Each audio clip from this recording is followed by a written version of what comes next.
आज का जो हमारा टॉपिक है वो है कैट से रिलेटेड। जैसे कि आप लोग जानते हैं कि जो स्किन प्रॉब्लम होता है ये कैट में बहुत ज़्यादा कॉमन होता है और ये किसी भी रीज़न की वजह से आपकी कैट में हो सकता है, जैसे कि बैक्टीरियल इन्फेक्शन की वजह से, फंगल इन्फेक्शन और पैरासिटिक इन्फेक्शन की वजह से, या फिर कोई अगर फ्ली और माइट्स होती है या आपकी कैट को बाइट कर लेती हैं तो उसकी वजह से भी हो सकता है। और इसके अलावा स्ट्रेस की वजह से, एलर्जी की वजह से या कोई भी इंजरी हो गई है उसकी वजह से भी आपकी कैट में स्किन प्रॉब्लम हो सकता है। और समटाइम क्या होता है कि हार्मोनल इम्बैलेंस की वजह से भी आपकी कैट में स्किन इन्फेक्शन होता है, बट ये बहुत ज़्यादा कम होता है कि हार्मोनल इम्बैलेंस की वजह से कैट में स्किन इन्फेक्शन हो। तो आज हम डिस्कस करेंगे कौन सी ऐसे कॉमन रीज़न है जिसकी वजह से कैट में स्किन इन्फेक्शन हो सकता है। मैं उम्मीद करती हूँ आपको मेरी ये वीडियो पसंद आएगी। अगर मेरी ये वीडियो पसंद आए तो मेरे चैनल को सब्सक्राइब कीजिएगा, बेल आइकन को प्रेस कीजिएगा ताकि नई आने वाली वीडियोज़ की नोटिफिकेशन आपको मिलती रहे। चलें अपने टॉपिक की तरफ चलते हैं। फर्स्ट ऑफ ऑल हम डिस्कस करते हैं एब्सेस के बारे में। एब्सेस जो है बहुत ज़्यादा कॉमन प्रॉब्लम होती है कैट के अंदर। ये बॉडी के किसी भी पार्ट पे हो सकती है, जैसे कि एब्डोमेन हो गया, नेक हो गई और टेल पे भी एब्सेस हो सकता है।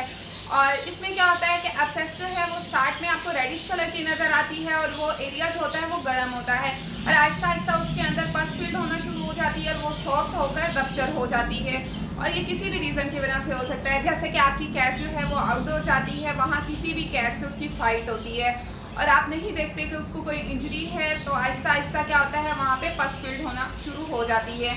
तो इससे बचने का आसान तरीका यही है कि आप अपनी कैट को इंडोर रखें और अगर आपको कोई प्रॉब्लम नज़र आती है तो वेट से ज़रूर कंसल्ट करवाएं, क्योंकि इसकी ड्रेनेज भी करवानी पड़ सकती है। समटाइम क्या होती है कि एब्सेस खुद रप्चर नहीं होती और इसके अलावा एंटीबायोटिक ट्रीटमेंट भी करवाना पड़ सकता है।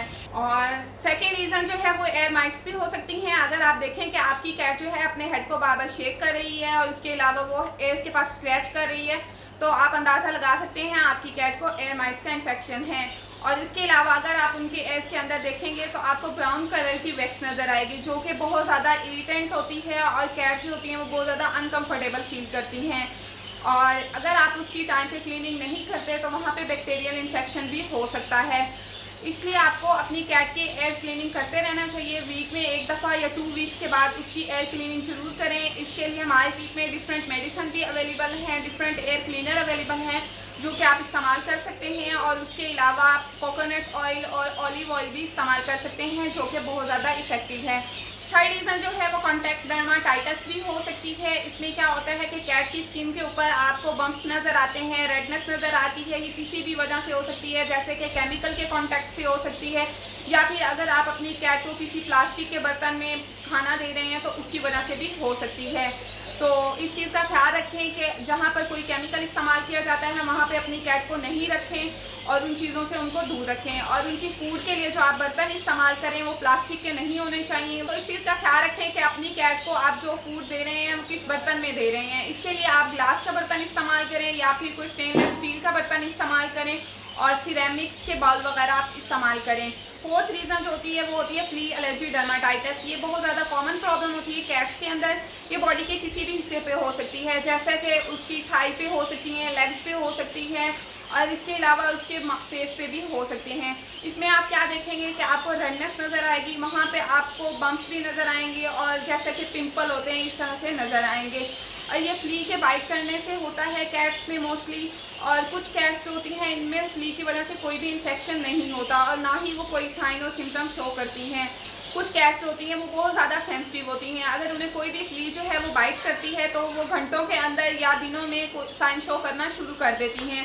तो इससे बचने का आसान तरीका यही है कि आप फ्ली रिपेलेंट कोई भी स्प्रे या मेडिसिन यूज़ करें, जिसमें स्पॉट ऑन क्रीम भी इस्तेमाल कर सकते हैं, फ्रंट लाइन स्प्रे भी इस्तेमाल कर सकते हैं जो कि बहुत ज़्यादा इफेक्टिव हैं। फिफ्थ रीज़न होती है फूड एलर्जी डर्माटाइटिस।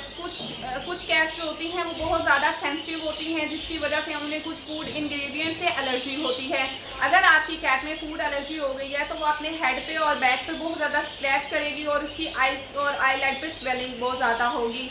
इसलिए आपको अपनी कैट का बहुत ज़्यादा ख्याल रखना चाहिए। उनको ऐसी फूड नहीं देनी चाहिए जिनकी वजह से उनको एलर्जी होती है और अगर वो ज़्यादा स्क्रैच करती हैं तो उनसे हेयर लॉस प्रॉब्लम भी हो सकता है। सिक्स रीज़न जो है वो रिंगवर्म इन्फेक्शन भी हो सकता है कैट में। ये बहुत ज़्यादा कॉमन प्रॉब्लम होती है। फंगल इन्फेक्शन जो है वो भी रिंगवर्म की वजह से होता है जो कि बहुत ज़्यादा कॉन्टेजियस है।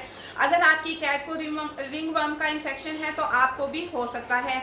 इसलिए कैट की क्लीनिंग का बहुत ज़्यादा ख्याल रखें। अगर आपकी कैट को रिंगवर्म का इन्फेक्शन होगा तो आप देखेंगे कि उसकी बॉडी के ऊपर आपको पैचेस नज़र आएंगी रेड कलर की, और वहाँ पे आप देखेंगे कि उसके हेयर जो हैं वो भी रिमूव हो जाएंगे।